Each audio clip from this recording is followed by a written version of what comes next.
Welcome to NR Pathshala. Today we'll be discussing the question answers of poem Hannu Kai Maduve, Class 4 Kali Kannada. Artha Tilisi means you have to write the meanings. Artha means meanings.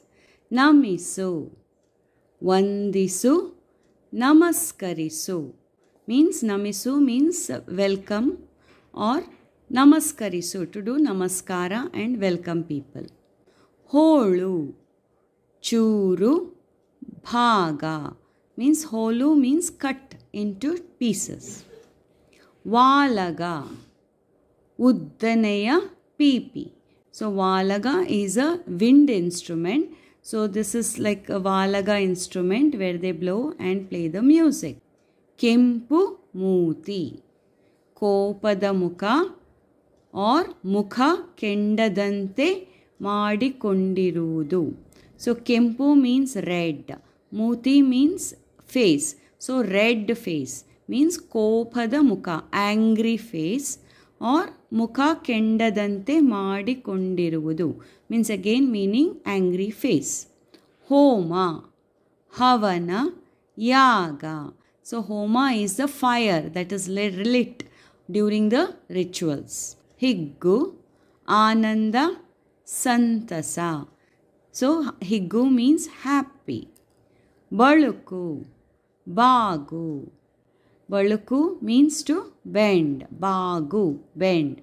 Vilye, Yele Adike. So Vilye means the betel leaf and the arecanut they give, no? So that is called as Vilye or Yele Adike. Abhyasa exercise. ಆವರಣದಲ್ಲಿನ ಪದಗಳಲ್ಲಿ ಸರಿಯಾದುದನ್ನು ಆಯ್ಕೆ ಮಾಡಿ ಖಾಲಿ ಜಾಗದಲ್ಲಿ ಬರೆಯಿರಿ. So they have given 4 choice over here. Fill in the blanks is given. You have to pick up the right answer and complete the sentence. So first one, ಬಾಳೆಗೊನೆ ಬಾಗಿ ನಮಿಸಿ dash antittu. So what is balegone? Balegone is the cluster of banana. What was the cluster of banana doing? Bagi namisi. So they bend and they were welcoming. Okay. So answer is swagata. Okay. So the answer is swagata. It was bending and doing swagata. Second, ಗಂಡು ಹೆಣ್ಣು ಹೊಗೆ dash ಕಣ್ಣೀರ್ ಹಾಕ್ತಿತ್ತು. So ಗಂಡು ಹೆಣ್ಣು, that is the man and the lady. ಹೊಗೆ, ಹೊಗೆ is a smoke. Dash, ಕಣ್ಣೀರ್ ಹಾಕ್ತಿತ್ತು. So the tears were coming from their eyes. For what? ಹೊಗೆ ತಾಳದೆ. So the answer is ತಾಳದೆ. Third, dash ಊಟ ಕೇಳಿ ಅಂತ ಕೂಗ್ತಿತ್ತು. So who was calling everybody, come have food, come have food. So ಊಟ ಕೇಳಿ means get up, come have food. Who was telling? Hurulikai was telling. So the answer is Hurulikai. Fourth, ಮಾವಿನ ಹಣ್ಣು ಹಾಗಲಕಾಯಿ dash. So ಮಾವಿನ ಹಣ್ಣು and the ಹಾಗಲಕಾಯಿ is getting married, no? So ಜೋಡಿಯಾಗಿತ್ತು means they become a pair now. So the answer is ಜೋಡಿಯಾಗಿತ್ತು. ಒಂದು ವಾಕ್ಯದ ಉತ್ತರ ಬರೆಯಿರಿ. So here questions are given. You have to answer in ಒಂದು ವಾಕ್ಯ. That means one sentence. Vakya means sentence. So in one sentence you have to answer these questions. First question. ಯಾವ ಹಣ್ಣು ಮತ್ತು ಯಾವ ಕಾಯಿಗೆ ಮದುವೆ ನಡೆದಿತ್ತು? So for which fruit? Yava means which. Hannu, fruit. So which fruit and the mattu yava kaige, which vegetable wedding took place? Answer, ಮಾವಿನ ಹಣ್ಣು ಮತ್ತು ಹಾಗಲಕಾಯಿಗೆ ಮದುವೆ ನಡೆದಿತ್ತು. So the mango fruit and ಹಾಗಲಕಾಯಿ. Okay, ಮಾವಿನ ಹಣ್ಣು ಮತ್ತು ಹಾಗಲಕಾಯಿಗೆ ಮದುವೆ ನಡೆದಿತ್ತು. So the mango fruit and the bitter gourd got married. Second, ಹೀರೆಕಾಯಿ ಯಾವುದನ್ನು ನೋಡಿ ನಕ್ಕು ನಲಿಯುತ್ತಿತ್ತು? So seeing what? ಯಾವುದನ್ನು ನೋಡಿ. Seeing what? ಹೀರೆಕಾಯಿ was laughing. Nakku means laughing. Answer ಹೀರೆಕಾಯಿ. ಗಂಡು ಹೆಣ್ಣು ಹೊಗೆ ತಾಳದೆ ಕಣ್ಣೀರು ಹಾಕುವುದನ್ನು ನೋಡಿ ನಕ್ಕು ನಲಿಯುತ್ತಿತ್ತು. ಸೊ ಹೀರೆಕಾಯಿ, ಗಂಡು ಹೆಣ್ಣು, that is the man and the lady, ಹೊಗೆ ತಾಳದೆ, they couldn't tolerate the smoke and their eyes was watering. Seeing this, ಹೀರೆಕಾಯಿ was laughing. So ಹೊಗೆ ತಾಳದೆ, they couldn't tolerate the smoke. So ಕಣ್ಣೀರು ಹಾಕುವುದನ್ನು ನೋಡಿ, seeing the tears in their eyes, ನಕ್ಕು ನಲಿಯುತ್ತಿತ್ತು. The ಹೀರೆಕಾಯಿ was laughing. Third question, ಬಾಳೆಕಾಯಿ ಏನು ಮಾಡುತ್ತಿತ್ತು? ವಾಟ್ ವಾಸ್ ದ ಬಾಳೆಕಾಯಿ ಡೂಯಿಂಗ್? ಬಾಳೆಕಾಯಿ is a raw banana. Okay, answer ಬಾಳೆಕಾಯಿ ಬಾಗಿ ಬಾಗಿ ಎಲೆ ಹಾಕ್ತಿತ್ತು. ಸೊ ಬಾಳೆಕಾಯಿ was bending and it was spreading the plantain leaf. Fourth question, ಹಣ್ಣುಕಾಯಿ ಮದುವೆ ಪದ್ಯ ಬರೆದವರು ಯಾರು? ಸೊ ಹಣ್ಣುಕಾಯಿ ಪೋಯಮ್, ಪದ್ಯ ಮೀನ್ಸ್ ಪೋಯಮ್. ಬರೆದವರು ಯಾರು? Who wrote this poem? Answer ಹಣ್ಣುಕಾಯಿ ಮದುವೆ ಪದ್ಯ ಬರೆದವರು Y.S. Krishnamurthy. So Y.S. Krishnamurthy wrote the poem ಹಣ್ಣುಕಾಯಿ ಮದುವೆ. ಈ ಪದ್ಯದಲ್ಲಿರುವ ಎಲ್ಲ ಪ್ರಾಸಪದಗಳನ್ನು ಕ್ರಮವಾಗಿ ಆರಿಸಿ ಬರೆಯಿರಿ. ಸೊ ಪದ್ಯದಲ್ಲಿ ಇನ್ ದಿಸ್ ಪೋಯಮ್ ಎಲ್ಲ ಪ್ರಾಸಪದಗಳನ್ನು ನಾವು ಪ್ರಾಸಪದ means rhyming words. So all rhyming words you should write in the order. For ಮಾದರಿ means example. So they given one example, ನಡೆದಿತ್ತು ತುಂಬಿತ್ತು.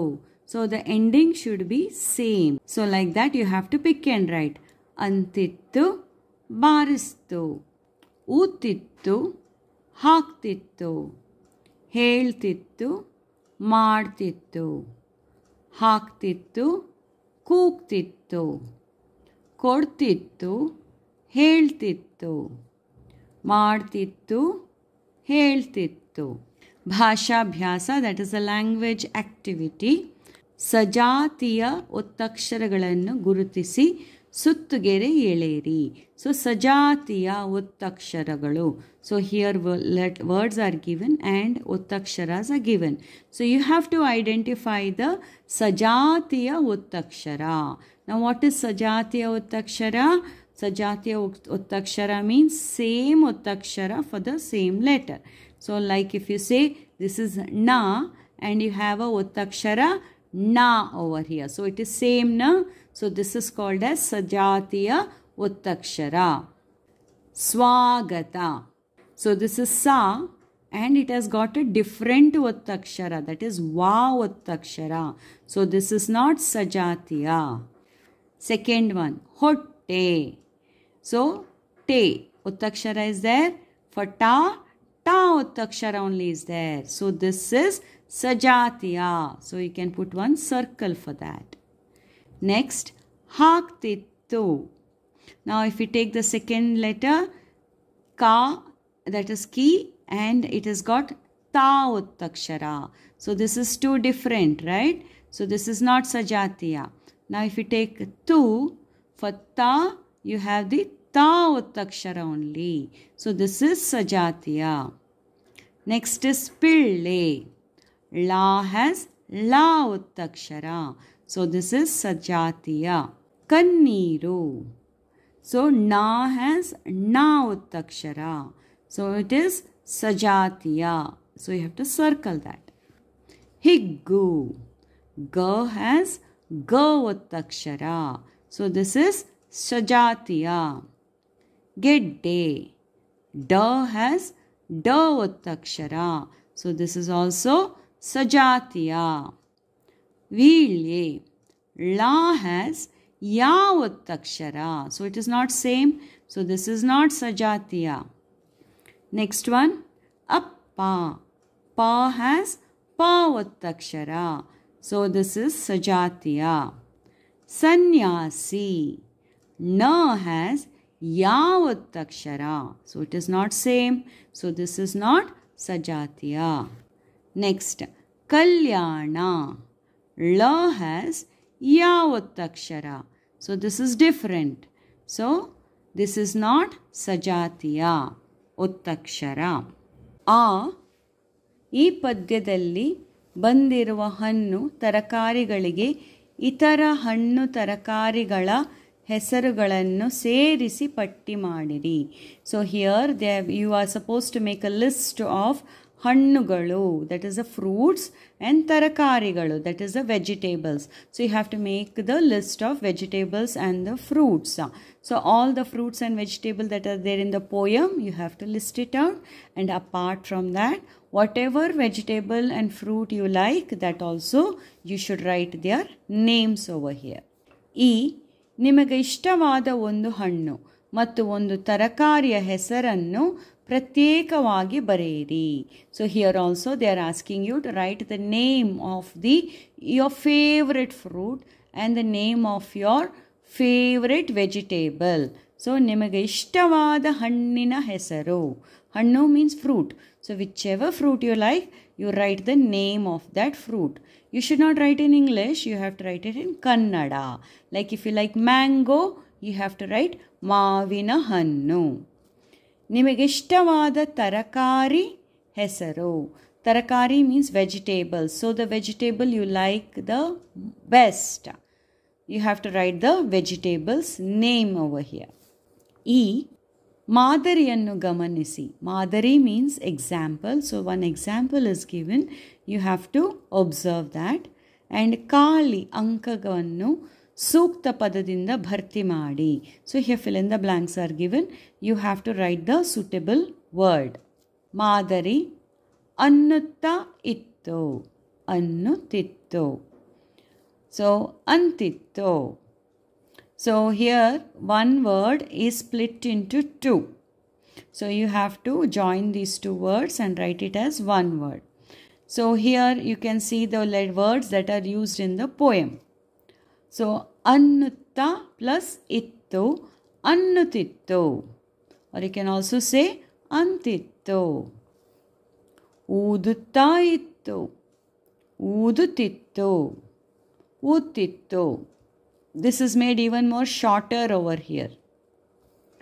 ಹಾಕುತ್ತಾ ಇತ್ತು, ಹಾಕುತ್ತಿತ್ತು, ಹಾಕ್ತಿತ್ತು. ಹೇಳುತ್ತಾ ಇತ್ತು, ಹೇಳುತ್ತಿತ್ತು, ಹೇಳ್ತಿತ್ತು. ಫೋರ್ತ್, ಮಾಡುತ್ತಾ ಇತ್ತು, ಮಾಡುತ್ತಿತ್ತು, ಮಾಡ್ತಿತ್ತು. Thank you, children.